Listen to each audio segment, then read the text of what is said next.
Pemirsa, anak adalah karunia yang sangat luar biasa bagi sebagian besar orang tua. Namun, kondisi ekonomi, pergaulan yang salah, dan ketidaksiapan seseorang untuk menjadi orang tua tak jarang membuat sang malaikat kecil ini tidak diharapkan kehadirannya.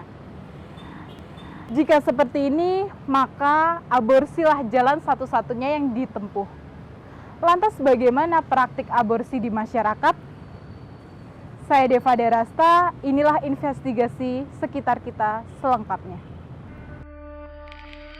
Tumbuh dan berkembangnya janin dalam rahim seorang wanita bukanlah sebuah proses yang sederhana. Pada proses ini, membutuhkan sel telur wanita dan sel sperma milik pria. Ketika ada satu sperma yang mampu memasuki sel telur sampai inti, terjadilah pembuahan atau konsepsi. Membutuhkan waktu sampai seseorang tahu bahwa ia telah hamil.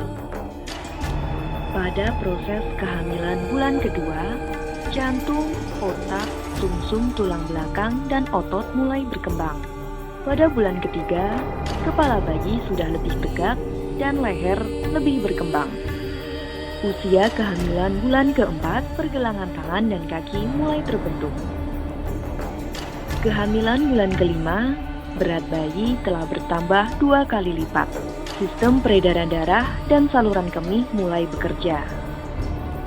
Pada bulan ke-6, kelenjar minyak bayi menutupi kulit agar tetap kenyal dalam cairan ketuban. Masa kehamilan bulan ke-7, pendengaran bayi berkembang sepenuhnya. Kehamilan bulan ke-8, rahim telah mengisi sebagian besar perut wanita. Dan pada usia kandungan 9 bulan, refleks bayi sudah dapat dirasakan dan posisi bayi dapat berubah-ubah. Lihat sih sering, iya. Terus nggak tahu aku Mbak. Tapi pernah melihat sekali sih. Pernah di daerah kota-kota yang gede gitu, daerah Jogja. Belum pernah lihat ya. Banyak sekali metode yang dapat digunakan untuk praktik aborsi. Salah satunya menggunakan obat-obatan. Obat ini cukup mudah ditemukan oleh masyarakat. Dan jika diperhatikan, penjual obat ini seringkali memasang iklannya dengan selebaran yang bertuliskan telat haid dan tertera nomor telepon. Tim investigasi kami mencoba menghubungi nomor telepon yang tertera pada selebaran tersebut.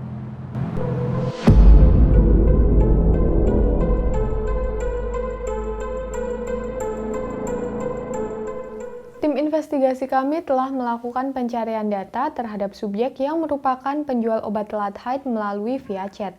Dan berikut data yang kami peroleh selama beberapa hari ini.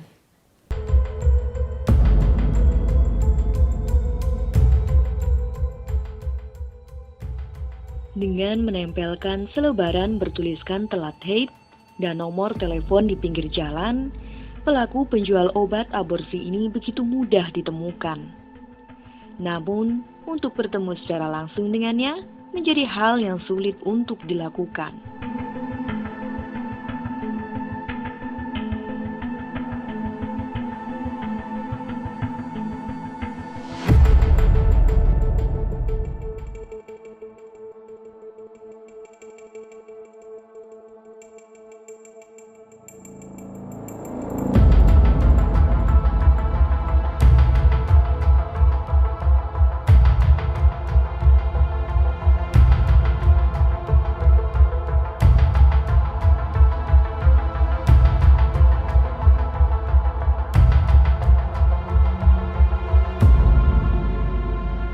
Kali ini tim investigasi kembali mencoba menghubungi subjek dengan melakukan panggilan suara. Namun subjek tidak mengangkat telepon dari kami dan mengatakan bahwa ia sedang berada di klinik melalui aplikasi chat. Tim investigasi mencoba menghubungi melalui panggilan suara. Namun saat kami mencoba menghubunginya, subjek tersebut tidak mengangkat panggilan kami. Tidak lama setelah itu, subjek menghubungi tim kami dengan via chat WhatsApp dan mengatakan bahwa subjek berada di klinik sehingga tidak dapat menerima panggilan. Subjek juga menegaskan bahwa obat yang mereka pakai aman. Awalnya, subjek menawarkan apakah barang dikirim atau ambil di agen.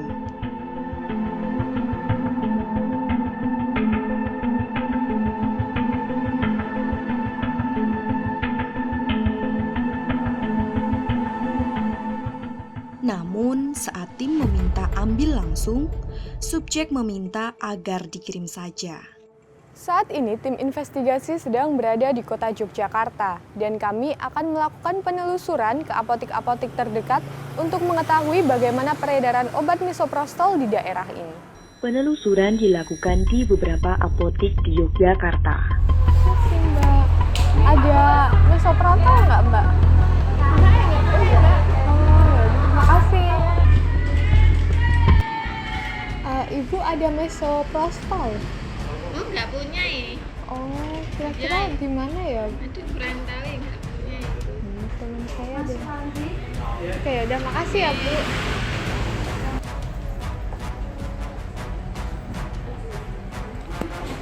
Mbak mau tanya, ada misoprostol nggak? Nggak ada. Makasih. Sedangkan untuk apotik yang menggunakan resep dokter, harga yang ditawarkan relatif lebih murah.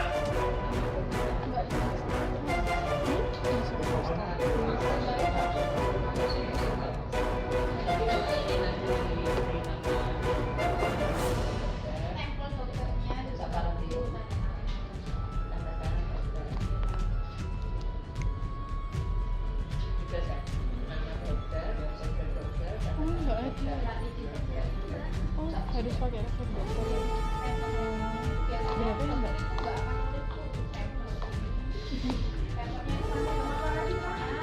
Tapi di sini ada? Ada 145. 145. Satu kali resep ya? Satu trip itu? Iya. Ya udah. Makasih ya Mbak.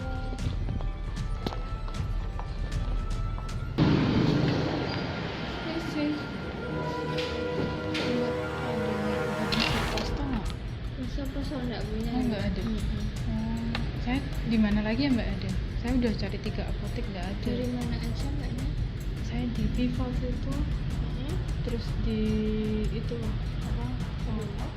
Bukan yang itu. Aduh, itu Tahun 24. iya itu. Coba ke KF Mbak kalau nggak ada. Biasanya itu di dekat. Oh, Ya, karena asal terus kalau itu fungsinya buat apa? Saya tuh dititipin kakak. Kakaknya nulis apa? biasa sampai Cuma nungguin aja. mulus aja karena sebenarnya pakai kayak promo pakai Tapi nggak perlu itu.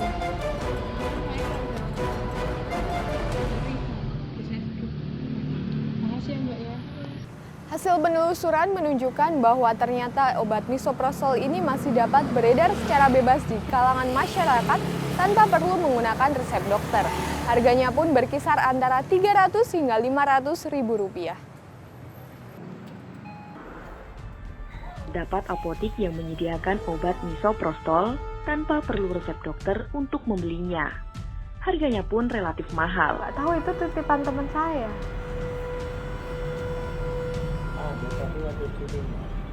Oh, itu harganya berapa?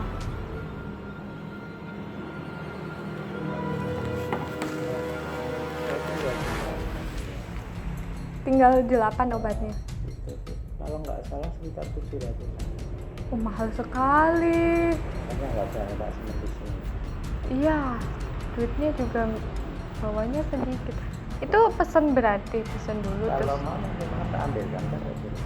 Oh, enggak deh. Coba saya tanyakan ke teman saya dulu harganya sini. Iya, nggak apa-apa. Atau nanti tak salahkan aja, nggak apa-apa kalau dengan dokter di sini kalau nggak. Oh iya. Yaudah, nek cocok saya kesini lagi ya, teman-teman. Makasih, Pak. Misoprostol adalah obat penyakit lambung. Apabila obat ini digunakan oleh ibu hamil akan sangat berbahaya. Lalu apa saja efek dari obat ini? Yang lazim digunakan yaitu adalah pencegahan dan pengobatan untuk semacam tukak lambung. Sebenarnya ada namanya kontraindikasi atau kontraindikasi, yaitu obat ini tidak boleh diberikan untuk siapa? Salah satunya ibu hamil. Ketika diberikan kepada ibu hamil, yang jelas pasti kalau sesuai dengan dosisnya tadi, itu akan mengalami namanya kontraksi uterus atau kontraksi rahim, sehingga ya janinnya akan keluar, kemudian yang akan mengalami keguguran seperti itu. Masyarakat umumnya itu tidak bisa membeli tanpa resep dokter, karena memang misoprostol itu adalah obat keras atau obat bebas terbatas, biasanya seperti itu. Hukum aborsi dalam dunia kesehatan tidak diperbolehkan, kecuali ada indikasi medis. Dalam medis, dalam usia berapapun bisa diaborsi. Misoprostol itu sehari, 2 hari minum, nanti kemudian 1 minggu diulangi lagi, itu bisa keluar. Kalau nggak bisa keluar ya selanjutnya bisa terjadi kecacatan pada anak. Kemungkinan yang terjelek itu berakibat maut bagi ibu. Ibu bisa tidak punya anak lagi. Menggugurkan janin apabila bukan karena alasan medis sangat tidak dianjurkan. Bukan hanya saja berpengaruh pada kesehatan fisik, akan tetapi juga berpengaruh pada psikologis seseorang. Anak adalah sebuah anugerah. Jangan pernah menyia-nyiakannya, karena akan ada penyesalan yang didapat. Sekian investigasi sekitar kita. Saya Diva Derasta, sampai jumpa.